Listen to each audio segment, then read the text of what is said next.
Good morning, wrestling fans. Welcome to PWR today for June 10th, Friday, 2022. The man they call Meathead and the lovely Linda K. Linda, I feel like you've been gone such a long time. I missed you. Linda, where have you been? Did you say a long time? Yeah, that's what I did. It's what I do.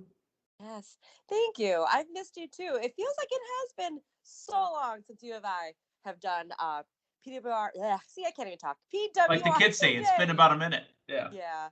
So I've been all around on various travels with the wrestling and just personal travel that it's made it a little difficult for me to call in the mornings to do this with you. So thank you so much to you and to Matthew for helping swap some days with me. And I'm happy to fill in and swap some days as well. Hence, I'm here with you this Friday morning. It's so weird, but I think the three of us keep swapping partners, and it's not that kind of party. Literally, we're just doing a podcast here. That's true. All right. Hey, you know what else is true too? I think I saw something about free shipping from our sponsor, Collar and Elbow. Yeah, so Collar and Elbow did send out some info and email. If you just go to the website collarandelbowbrand.com, take advantage of the free shipping promotion. I do believe it's all going on today. I'm not sure, but you can double check. And the promo code for that, I believe, is Ready22. Double check that. But that is a promo that Collar and Elbow was running this week for free shipping off your orders. I think it was free shipping for every 2 items you purchased, but still a great deal for you. But if you want to take advantage of a 10% discount at any time, you can also use promo code Linda K. That's LINDAKAY to save a little extra cash on your orders at collarandelbowbrand.com. A little bit of extra scratch there. I like a little bit of extra scratch, and I'm not talking about this cat scratch fever. I'm talking about a little bit of some cash. Hey, let's talk about Dark Side of the Ring coming up. This has been back and forth. I know Matthew and I believe, talked about this in early May, that Vice TV had put out a message that said something to the effect of, we heard some rumors flying around about season 4 of Dark Side. We're as committed as ever to both the series and the broader Dark Side franchise. Evan and Jason hard at work making more content. Hey, Linda, have you seen Dark Side of the 90s? No, I have not, but I love the 90s, so seeing the dark side of it would be very intriguing for me. It was a weird one. So I know Matthew's watched them, and I actually found, because I got that deal, $1 for Hulu for 3 months, $1 a month for 3 months. I watched 2 or 3 episodes of Dark Side of the 90s. I was not aware, and Linda, you tell me if you were aware, and folks, go ahead and comment on the videos here if you were aware, that the Viper Room was actually created by Johnny Depp. He bought a club there, changed it to the Viper Room, and made it what it was. No, I had no idea. He literally made it because he was at Hollywood. He made it for a place for Hollywood people to be. The Viper Room was the exclusive place. It wasn't about making money there. The lead singer of Counting Crows, Adam Derwitz, was one of the bartenders. He just, when he wasn't on the road or making music or playing concerts, he wanted to hang out, so he bartended there after he became famous, by the way. Mr. Jones and me. That's right. I mean, so that was something he would do. They had great theme nights, and what really brought it down, I didn't realize this either, was that is where River Phoenix died. That I knew. I think I knew and I forgot.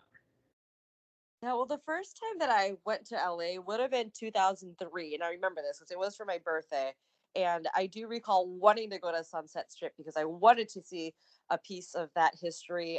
And, I said I love the 90s, but I love the 80s even more. And I love my 80s hair metal. So I'm pretty sure it was closed by then, but I remember just wanting to be in the presence of the Sunset Strip for that history, including places like the Viper Room, the Whiskey A Go-Go, all of that. So, no, that's wild. The reason I bring this up is Dark Side of the Ring. There's been some pushback since the plane ride from hell in season 3. And, folks like Jim Ross and Tony Schiavone have said, look, we're not doing anything with that show anymore. We don't like the particular editing that's going on to make it look like a salacious, this is the dirty side of things. Mm-hmm. The talk is it's still going to be there, but there is a possibility, I want to hear your opinion on this, a possibility of the content being softened up and then working directly with WWE? Just with WWE as far as softening up the presentation. Softening up, yeah. Just with as far as the softening of the presentation, just with WWE or softening it as a whole. Softening it as a whole. I mean, think about what happened to a friend of ours, Tommy Dreamer, on that plane ride to hell. He said some things, and it was, the story was really based on one of the flight attendants who ended up, suing WWE and ended up settling out of court. So, when you see stuff like that happen, when you see the media backlash after that episode aired, would you want, knowing what this show could be, would you want to be involved with it after that? Ah, man. With Vice being a network that's more known to be edgy and especially with the previous Dark Side of the Ring episodes, I mean, I would like to see personally that continued presentation of what they've done in the past. I mean, while dark, these stories are very good and very engaging, showing another side and getting the interviews all these years later. But if it's about money, which a lot of business is about, softening the programming in order to have a partner such as WWE to be able to work with, then it's, I think, the right call for Vice. For Vice, but is it the right call for you, me, and our listeners? I would prefer it staying as edgy as it has been. Just because we have other outlets, networks, if you will, where we can see other documentaries that may not go quite as deep or as dark. So having Dark Side of the Ring around was something different, a different outlet where you could expect to see a different side, different views of history in wrestling, for example, that we didn't get before. So in Dark Side of the Ring, we have to give them a world of credit. Martha Hart at the pay-per-view Double or Nothing specifically thanked Dark Side of the Ring and Chris Jericho for the Owen Hart tournament. Yeah. Because remember, that's kind of what opened up the gates there, and the conversations, and Martha got to meet Tony. Chris was kind of the median between those two, and Dark Side of the Ring, getting it out there, talking. Maybe we can do something to help you guys out. But I don't want it to be as salacious as it can be edited to be. However, I don't want it censored either. So whatever the topics are, I want to hear them, and I want to know the truth. Yeah, I definitely don't want it to go. So if it is matters of softening it up to continue it going, I mean, we're still going to get a great story. Hopefully, just another side we haven't seen to these situations, but I definitely want to see it continue. And if it is to, soften up a bit, I mean, it is what it is. We'll still get another side of interviews and opinions that we haven't heard yet, I would hope. Okay. Let's move on to a preview for SmackDown tonight. Normally, Linda, when Matthew and I are doing this, the running joke is, well, you're going to get SmackDown tonight. We have no idea what in the hell is going to happen because they never give us anything. But we are going into SmackDown knowing a bunch of things already that's going to happen. Tonight, the in-ring return of Lacey Evans taking on Xia Li. Now, Lacey Evans' character has been already flip-flopped a bunch of times. She had all these promos coming into SmackDown. She's an American hero. She's a mom. She's a wife. She's survived all this stuff that's happened in her life, set up to be a 100% face. Then she gets that package redone on on Raw, and who knows what's going on Raw. Now she's back on SmackDown, and she's taking on Xia Li. Xia Li was a face the last time we saw her too. What the hell is going on? Well, I will say at the SmackDown about a month ago in Milwaukee, it was a dark match, but Xia Li faced, I want to say, Aaliyah. But what the TV audience didn't see was Xia Li after the match talking about how much she did not like Milwaukee. Oh, so she was a heel. Okay. Yeah, but I don't think we've seen that on TV now that I think about it. I would have. No, she was the defender. She was the one that was sticking up. Well, yes. But she hasn't, I think she was on last week, but we didn't get to hear her speak, I don't think, or any of the, promos or vignettes about her being the protector, where she was definitely a babyface. But I'm wondering if other dark match, matches in other locations that the same thing was done because everybody was cheering for her. I think she won that match, and then she got on the mic and started talking smack about Milwaukee. So I thought maybe we'd see more of that on TV, but I mean, I guess at this point it could go either way. It could be Lacey or it could be Zaya. One of them has to turn heel. I can't boo Lacey Evans. I can't boo her anymore. Yeah, so probably Zaya. I know what her personal life has been. I've seen it now. I know she's overcome. She's an American hero, and she's a mom and a wife. I can't boo her. Yeah. Well, I guess we'll get the big reveal of Xia Li as a heel, probably. Okay. There's also a huge title match tonight. The Intercontinental Champion Ricochet is putting his belt up against Gunther in the category of the biggest. I see it coming from a mile away. Is Gunther defeating Ricochet for the Intercontinental Championship? Yeah, I feel that as well. Ricochet's had a good run right now, but I don't think he's really had too many big time matches during this reign. I mean, I'm not sure. He literally was the transitional guy to get the belt off Sammy so he could wrestle Johnny Knoxville. Yeah. Well, I mean, there's a chance he could still retain, but the way that Gunther's been featured ever since getting onto the main roster, I definitely see Gunther winning this. I mean, he's just been dominating. As he should. Yeah, and I think that if he doesn't dominate tonight and win the belt, I think that's a letdown for the character of Gunther. Yeah. One more big match tonight. Not big so much as in, it's important. Money in the Bank qualifying is starting tonight. Drew McIntyre takes on Sheamus.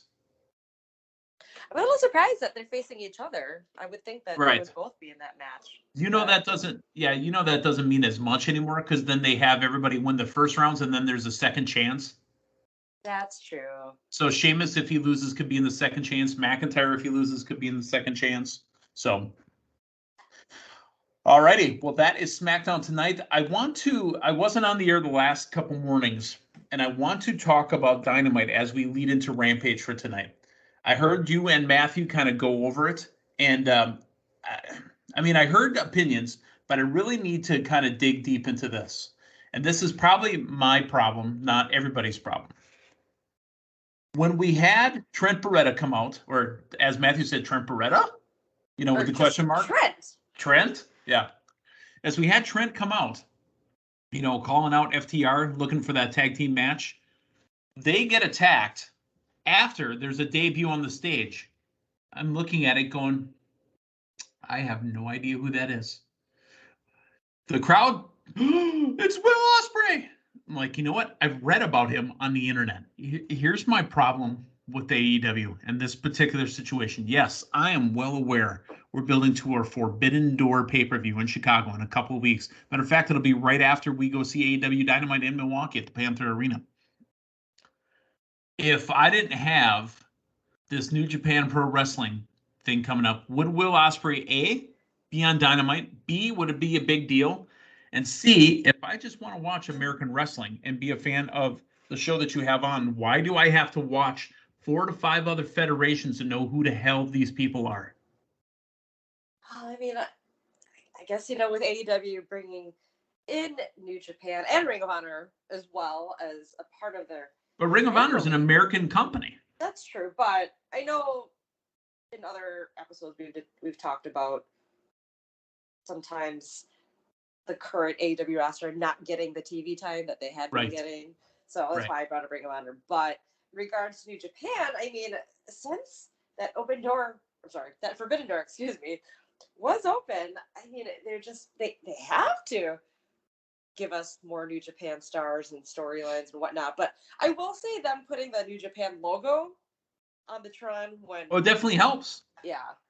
The little center screen, not the big one, but the one below it, the center one, that helps. Yeah, I mean, come post Forbidden Door pay-per-view, I don't believe we'll be, I don't know, but I don't believe we'll be getting as much New Japan talents making their appearances or continuing, unless the New Japan titles get thrown in the mix in the future. Not really sure. I know they get brought up and discussed and brought. Or unless an AEW, talent wins a New Japan title. Yes, yeah. Way back in the day when we were doing the Pro Wrestling Report, it was Damien, it was myself. I think this is even pre-David the Popcorn Night Hero. I remember them saying that there was a IWGP belt. I was like, what does that stand for? I want to get, and then Damien shut me down because I was apparently getting it wrong. The P doesn't stand for what I thought it did, the IWGP. But we would get a lot of work on Wednesday nights building towards the Forbidden Door pay-per-view. Adam Page says he wants Okada. Okada is a name, again, I've heard about and read on the internet. Who the hell is Okada? All these names that keep coming back and forth, because we're talking about AEW and WWE here, and I'm watching. We're being made to go look these up. I understand they do great, solid, stiff matches, but at the end of the day, when AEW started, I could say I didn't know who the hell half of the people on their roster were. I got a year, 2 years, 3 years to watch and learn and get invested into the people. If these guys are just coming in for Forbidden Door and then they're going to be gone a week or two later, why the hell should I care about them at the pay-per-view at all? Yeah, I mean, commentary-wise, they definitely do a great job of letting they do as good as they can. Yeah. Yes, they do. I mean, I wonder too, how much of the live audience on site really know or are as truly invested into New Japan Pro Wrestling or really know who these talents are. Because I don't know if they all do, but it's almost like once a debut comes out and you hear the crowd, part of the crowd pop, you kind of automatically do too. Like, holy shit, this is someone huge. Because they're not hearing Tony Schiavone. Oh my God! Oh, I cannot believe it for the first time ever. Oh, yeah. Okay, Tony. Oh my God, thank you. I was hoping you would chime in on that because there's no way I can impersonate Schiavone like you. But it's almost by default the crowd gets going too. I mean, they know that the pay-per-view is coming up for Forbidden Door, and it's probably a huge talent or stable as we saw the other night from New Japan. So, I guess if you look at it as say you go to an indie show and there's talent on there that you don't know who they are, but you know who to cheer, you know who to boo, and you're there, you paid for it, you're gonna embrace it and enjoy it. So I guess in that regard, the live audience will just take it in like that. But for those watching on TV, I mean, at least we're hearing from commentary who some of the talents are that we don't know. And I think AEW's commentary does an amazing job of spelling it out for us of who these people are. And to be fair to New Japan, they also have content airing on TV here in the United States. They had a deal for a long time with, I believe it was Vice TV, and they aired New Japan wrestling every week. Yeah. So, hey, I think it's great getting that elevation for them on a platform like AEW as well. And, we've got 2 weeks till Forbidden Door. So let's see if we're getting any more introductions of New Japan talent or if we're just going to build off those we've already been presented. Tonight we've got Rampage at its back to normal time, as reported by the PWR today just a couple nights ago. We're going to have these matches. Eddie Kingston will take on Jake Hager. We will have Tony Schiavone interviewing Dr. Britt Baker. Jay Lethal and Satnam Singh will compete against Davey Vega and Matt Fitchett. Also an interview with Hookhausen, and the main event, Trent Beretta and FTR against Will Ospreay and Aussie Open, otherwise known as the United Empire. I will say this about Will Ospreay. Let's strip away all this. I'm supposed to know who he is. Oh, he's from New Japan Wrestling. Oh, he's got other guys. If you take Will Ospreay just as he was presented by himself with any of the other stuff, that guy looks like a star. Okay? Yeah. I want to see more of him. Let's get that part clear. He looks like a star to me. I want to hear him talk. I want to see him compete. But all this other stuff, I have no idea who he is. Well, like I to my point just now, I would assume we're going to get some of that as they'll be on Rampage tonight and probably on Dynamite or Rampage this upcoming week as well. Perfect.